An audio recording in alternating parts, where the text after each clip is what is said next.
하나님의 말씀을 보겠습니다. 요한복음 3장 16절에서 21절까지 말씀입니다.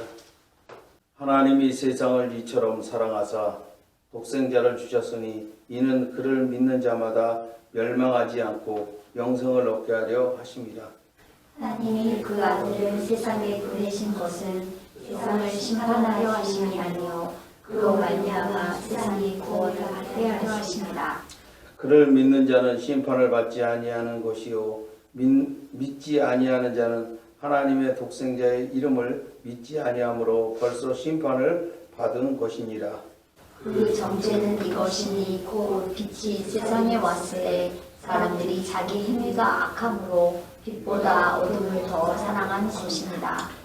악을 행하는 자마다 빛을 미워하여 빛으로 오지 아니하나니 이는 그 행위가 드러날까 하며 진리를 따른 자는 빛으로 오나니 이는 그 행위가 하나님 안에서 행한 것임을 나타내려 함이라 하십니다. 아멘. 우리는 매일 그 기상대에서 발표하는 날씨 예보를 공급받아서 일상생활을 합니다. 그래서 이 기상청에서 에서는 그 일기예보를 정확도를 높이기 위해서 슈퍼컴퓨터까지 동원을 했지만 그렇게 잘 맞히는 것 같지는 않아요. 그래서 우리가 그런 얘기를 하죠. 얼마나 맞히지 못하면 그 기상청 운동회 때 비가 온다라는 얘기를 할 정도예요. 이처럼 왜 기상청이 날씨 예보를 맞히지 못할까요? 그것은 예보라는 말에 숨겨져 있죠. 그것은 그냥 예측하는 겁니다. 자료를 모아가지고 이런 일이 생기면 뭐 저녁에 노을이 빨강다던가 뭐 노랗다던가 뭐 파랗다던가 이러면 이게 비가 올 증세다 이런 거예요. 그냥 그렇게 맞히는 것인데 근데 정확도가 이제 문제죠. 그래도 그 요즘은 좀 많이 맞히는 것 같습니다. 왜 그래요? 이 기상청이 날씨를 예보하는 것이지 그 날씨를 만들어내지는 못하기 때문에 그렇습니다. 근데 예수님께서 이제 니고데모에게 하신 말씀이 있어요. 물과 성령으로 나지 아니하면 하나님의 나라에 들어갈 수 없다라고 말씀을 합니다.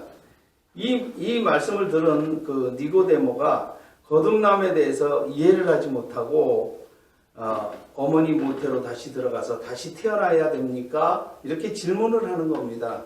어찌 보면 우리의 수준과 뭐 거의 비슷해요. 성경을 읽어보면 우리가 경험한 것, 우리가 알고 있는 지적 수준에서 성경을 해석하려고 하는 겁니다. 그 대표적인 것이 뭐예요? 바로 예수님께서 하나님의 아들이라는 말이죠. 그래서 하나님의 아들이라는 뜻이 가지고 있는 것이 굉장히 어마어마한 사건입니다. 그래서 요한복음을 시작하면서 예수 그리스도는 뭐라 그럽니까? 로고스다 이렇게 얘기를 하죠. 이 로고스라는 말은 뭐냐면 예수 그리스도께서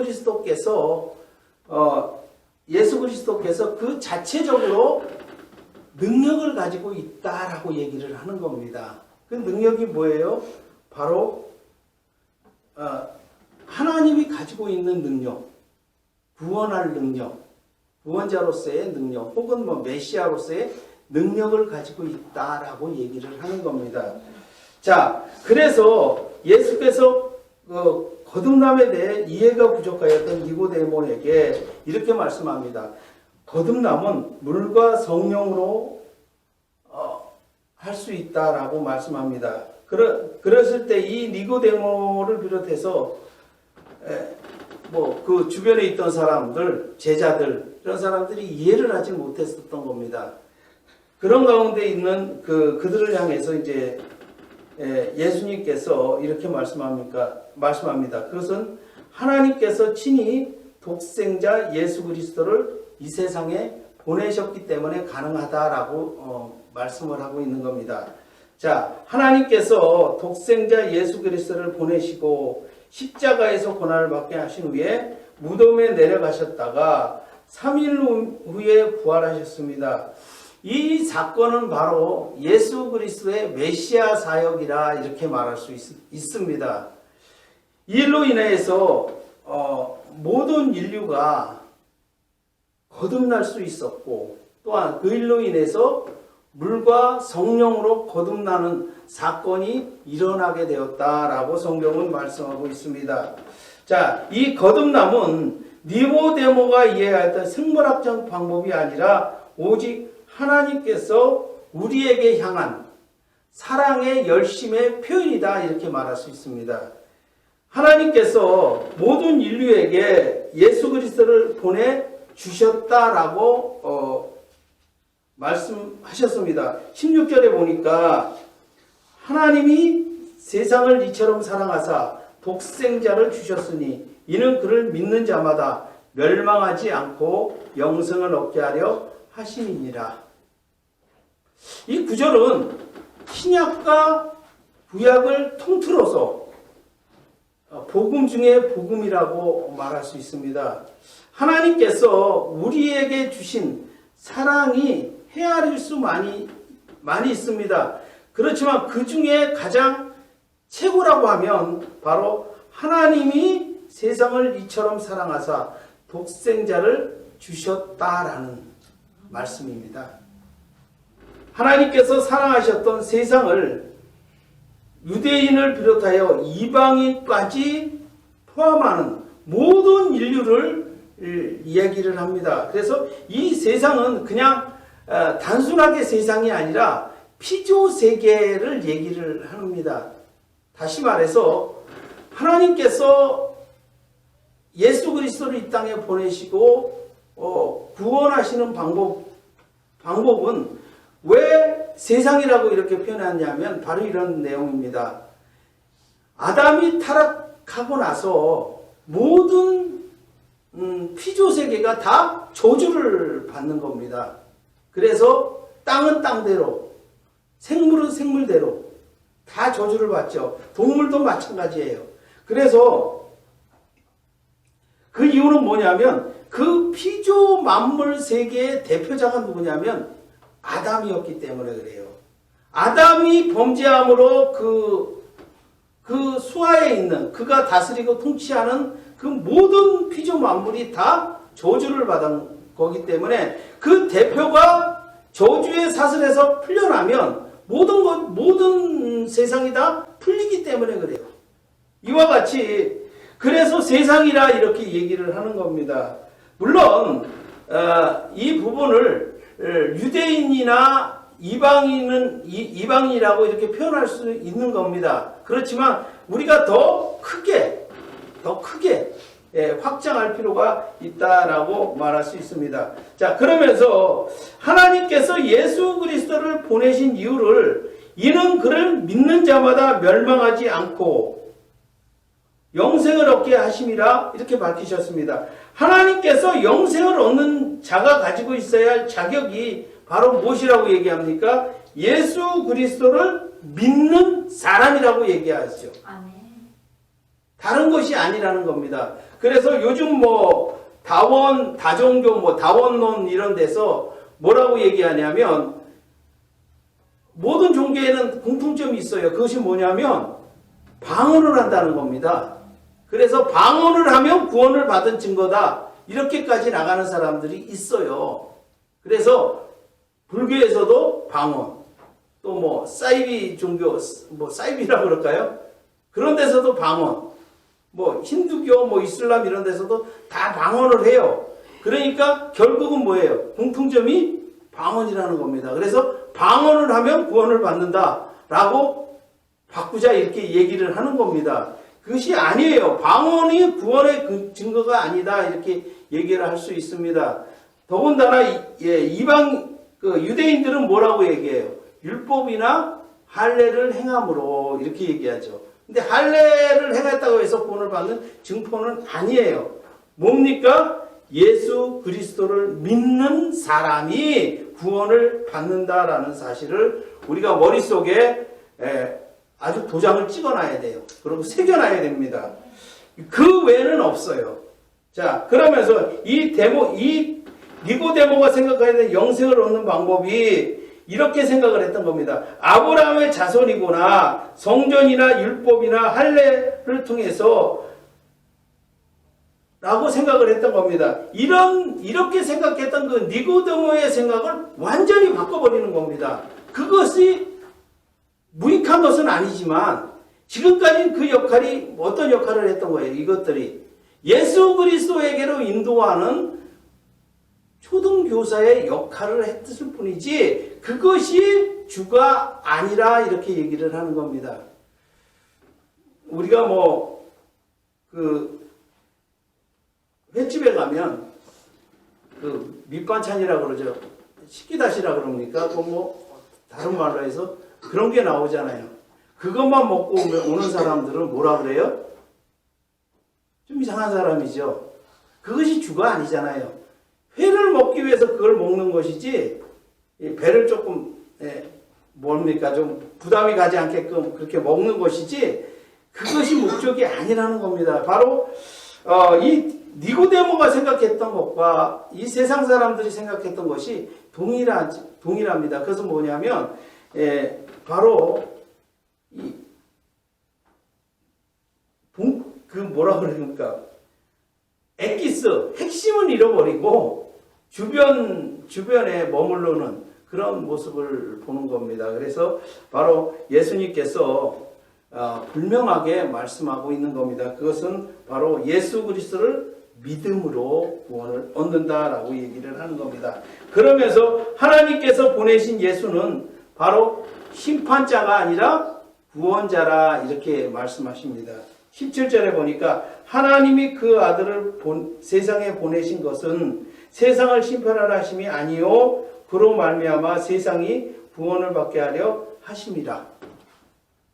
하나님께서 예수 그리스도를 보내실 때에 모든 인류는 어떤 상태냐면 허물과 죄로 인하여 심판을 받아야 될 형편이었습니다. 그런 모든 인류를 위해서 하나님께서 예수 그리스도를 보내신 겁니다. 어떤 조건을 가지고 구원자로 이렇게 보내신 거죠. 그렇지 아니하고 심판자로 보내셨다면 이 세상은 다 멸망을 받아야 되고 심판을 받을 존재들이었다는 겁니다. 근데 이 유대인들은 그것을 오해를 했어요. 그건 뭐냐면 자신들은 의인이고 이방인들은 죄인이라고 생각을 했던 겁니다. 그래서 예수께서 이 땅에 오셨을 때 자기들은 의인이기 때문에 심판의 대상이 아니고 이방인이 심판의 대상이었다라고 생각을 했던 겁니다. 그래서 이들이 생각했던 메시아는 어떤 메시아예요? 로마를 물리치고 로마를 정복해야 될 그런 메시아로 생각을 했던 겁니다. 그래서 그들은 제발 로마를 좀 심판하고 그들을 멸망시켜 주십시오라고 외쳤던 겁니다. 그것이 이루어지지 않으니 예수를 십자가에 매다는 그런 결과를 만들어낸 민족들이 바로 유대인이라 이렇게 얘기할 수 있습니다. 그래서 분명히 지금 말씀하고 있죠. 하나님께서 예수 그리스도를 보내신 것은 심판자가 아니라 구원자라고 보내셨던 겁니다. 그랬을 때 이런 얘기를 하죠. 예수님께서 십자가에 매달려 있을 때 밑에 있던 사람들 로마 병사나 유대인들이 뭐라 그래요? 내려와서 어떻게 좀 해보라는 거죠, 자꾸. 그래서 어떤 분들은 이런 얘기를 해요. 내가 예수님이었다면 십자가에서 내려와서 깃방망이 한 대씩 때려놓고 그리고 나서 다시 올라가서 십자가 지었을 것이다. 그렇게 조롱하는 그들을 향해서. 근데 예수님은 어떻게 하셨어요? 묵묵히 십자가를 지었어요. 왜? 그 일은 심판자가 하는 일이잖아요. 깃방망이 때리는 일은 심판자가 하시는 일이지 구원자가 하시는 일은 아니다라고 얘기를 하는 겁니다. 바로 그런 부분에서 예수님은 구원자로서의 역할을 잘 감당하셨다라고 말할 수 있습니다.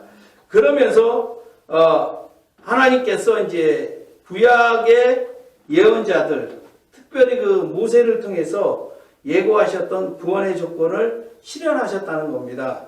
18절에 보면 그를 믿는 자는 심판을 받지 아니할 것이요 믿지 아니하는 자는 하나님의 독생자의 이름을 믿지 아니함으로 벌써 심판을 받은 것이니라. 자, 우리 인류는 태어날 때부터 아담의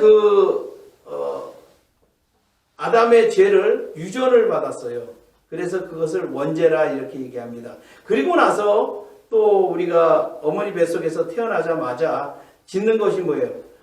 흔히 자범죄라 이렇게 얘기를 합니다. 그래서 이 원죄와 자범죄를 합쳐서 뭐라고 얘기하냐면 허물과 죄로 인하여 죽었던 우리다 이렇게 얘기를 하는 겁니다. 그래서 이 심판을 받지 아니하는 방법은 바로 예수 그리스도가 하나님의 아들이심을 믿으면 심판을 받지 아니하고 하나님의 아들이심을 믿지 아니하면 이미 심판을 받았다라고 얘기를 하는 겁니다. 예전에 이스라엘이 이제 출애굽하여 광야에서 하나님을 원망하며 불평하다가 불뱀에게 물린 사건이 있습니다. 이 사건으로 인해서 이제 이스라엘 백성들이 죽게 되었을 때 모세가 기도를 합니다. 어떻게 하면 구원을 받을 수 있습니까? 했을 때 장대의 노뱀을 만들어 그 노뱀을 바라보는 자는 구원을 받고 바라보지 못하는 자는 멸망을 받을 것이다 라고 예언적인 말씀을 합니다. 그래서 이제 이 모세가 롯뱀을 만들어서 장대 끝에다가 이제 매답니다. 그럼에도 불구하고 이 이스라엘 백성들 중에는 그것을 이렇게 바라보죠. 그러나 대부분이 바라보지를 않습니다. 왜? 그들은 목이 곧은 백성이기 때문에 그래요. 고집이 있는 사람들이에요. 우리도 마찬가지죠. 결국은 왜 예수를 믿지 않습니까? 그냥 믿으면 구원을 받는데 얼마나 쉬워요. 근데 그렇게 하지 않아요. 자기 방법, 자기의 노력으로 하려고 하기 때문에 그랬습니다.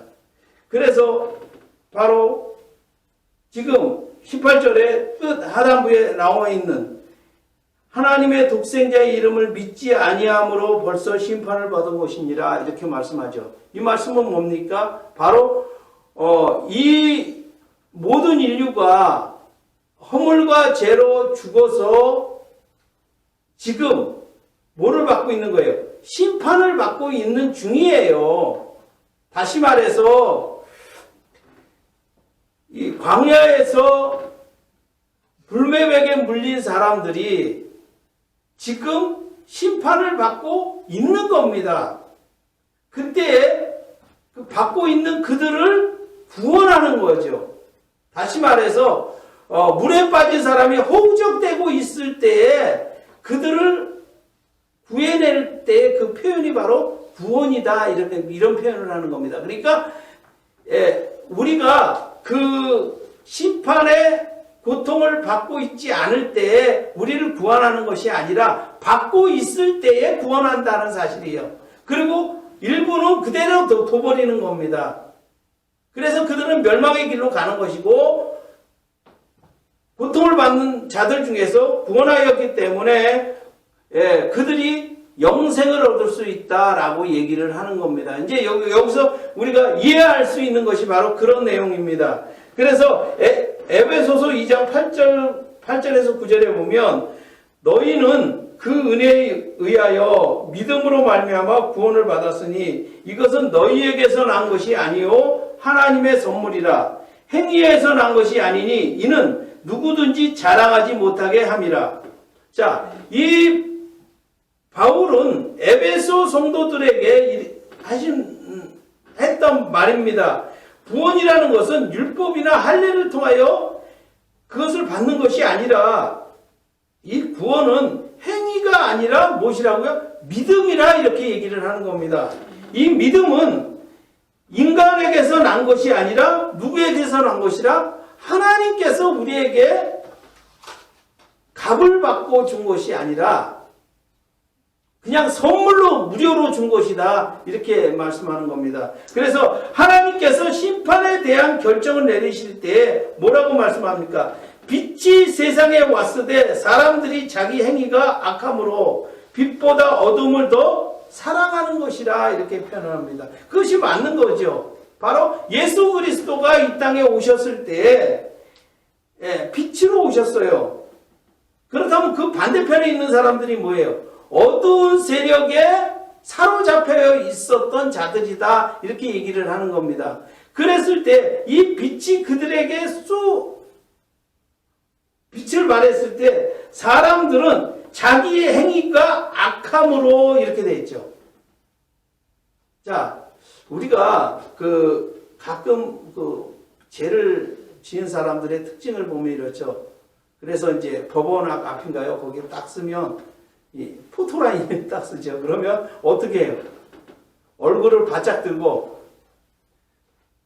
제가 죄를 지었습니다.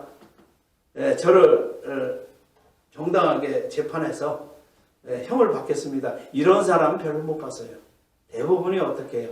얼굴을 뭘로 가리고 긴 머리로도 가리고 모자를 쓰고 이렇게 하는 사람들을 이렇게 보면서 참 안타깝다 이런 거죠. 그러니까 죄를 범한 사람들의 특징이 뭐예요?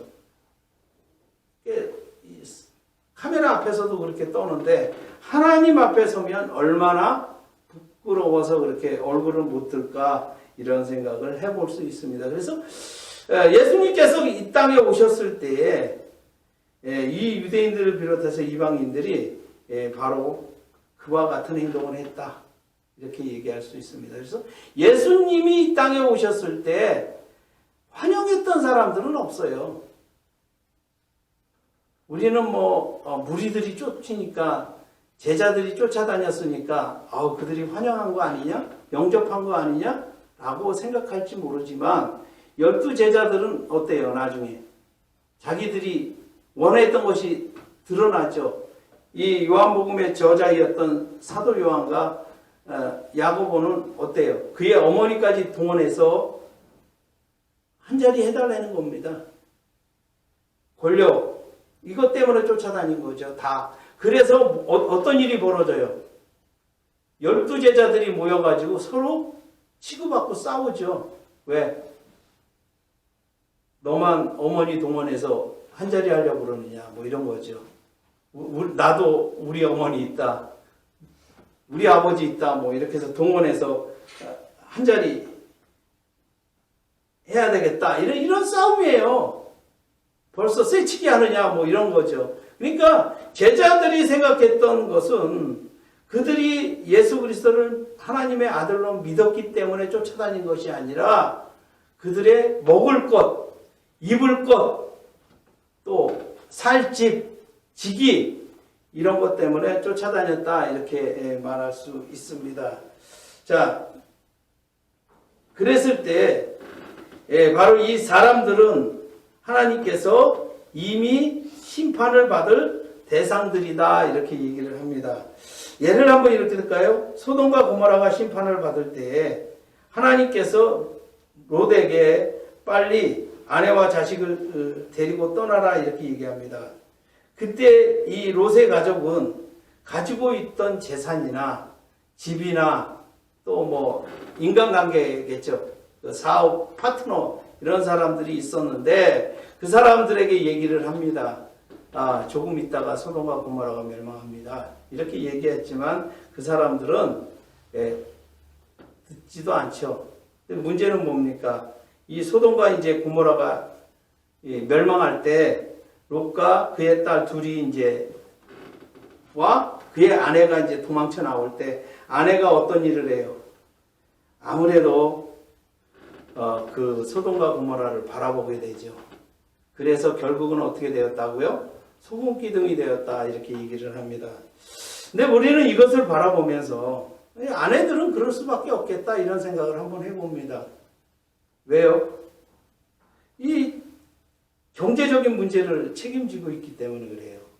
그래서 아무래도 이런 재산이나 또 뭐라고 그럴까요?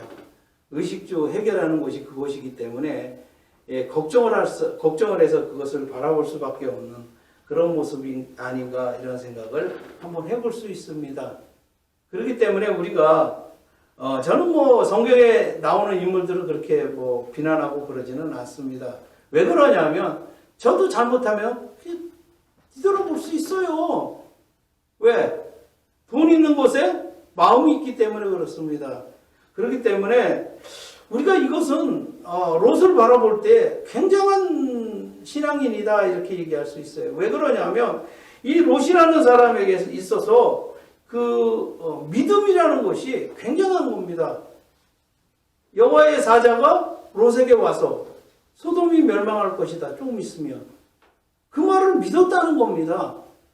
그러니까 뒤돌아보지 말라고 얘기했을 때 뭐 재산을 챙기겠어요? 뭐 통장이나 뭐 이런 거 도장이나 몇 개 챙기고 이제 떠났을 거 아닙니까? 그때 그런 것을 보면서 이 롯이라는 사람이 참 믿음이 대단한 사람이다. 그의 딸도 대단하다 이렇게 볼 수 있는 겁니다. 나중에 뭐 문제를 일으켜서 문제가 생기긴 했지만 그래도 그 당시에는 그것을 버리고 나갈 수 있다는 거. 그 믿음이라는 것은 하나님께서 그들에게 주신 선물이기 때문에 그 믿음이 믿음으로 발전하는 것은 누구예요? 우리의 몫이에요, 사실은. 행동으로 옮기는 것은 우리의 몫이라 이렇게 얘기할 수 있는 겁니다. 그래서 믿음이 있다고 해서 그것이 반드시 올바르게 사용되는 것은 우리의 몫이에요. 우리가 믿음을 믿음으로 만들어내기 때문에 그렇습니다. 그렇기 때문에 우리가 그것을 보면서 이 믿음이 어떻게 보면 어마어마한 위력을 발휘한다. 모든 것을 다 포기할 수 있게끔 만들어내는 것이 바로 믿음이다. 이렇게 말할 수 있는 겁니다. 그러면서 이 믿음이 없는 자는 그런 일들을 만들어내지는 못하지요. 이것이 바로 오늘 본문에서 얘기하고자 하는 내용입니다. 그래서 이게 갈라지는 겁니다. 믿음이 있는 자와 믿음이 없는 자의 행동이 완전히 이렇게 갈라지는 그런 놀라운 역사가 나타납니다. 그래서 이제 하나님께서 비치신 예수 그리스도를 세상에 보내셨지만 이 세상은 자기 행위가 악함으로 예수 그리스도를 배척하였고 그 빛을 받아들이지 못하였다라고 말하고 있습니다. 그러면서 하나님께서 사랑하셨던 세상은 바로 유대인과 이방인을까지 포함했던 사람들이다 이렇게 얘기합니다. 그러나 이 세상은 하나님께서 보내신 하나님의 아들을 배척하였다라고 얘기합니다. 20절에 보니까 악을 행하는 자마다 빛을 미워하여 빛으로 오지 아니하나니 이는 그 행위가 드러날까미요 이렇게 얘기합니다. 우리 인간은 아담의 타락 이후에 악한 성품이 결국은 어떻게 됐어요? 본성이 되어버린 겁니다. 그래서 이 빛이신 하나님의 아들이 오셨음에도 불구하고 자신의 행위가 드러날 것을 염려해서 예수 그리스도를 배척하게 된 겁니다. 하나님께서 하나님의 아들을 세상을 심판이 아니라 구원하기 위함이라고 말씀하셨음에도 불구하고 이 사람들은 두려워했던 거죠. 그래서 하나님께서 모든 인류를 구원하기 위해서 예수 그리스도를 십자가에 죽으시기까지 그렇게 내어 주었다라고 얘기할 수 있는 겁니다.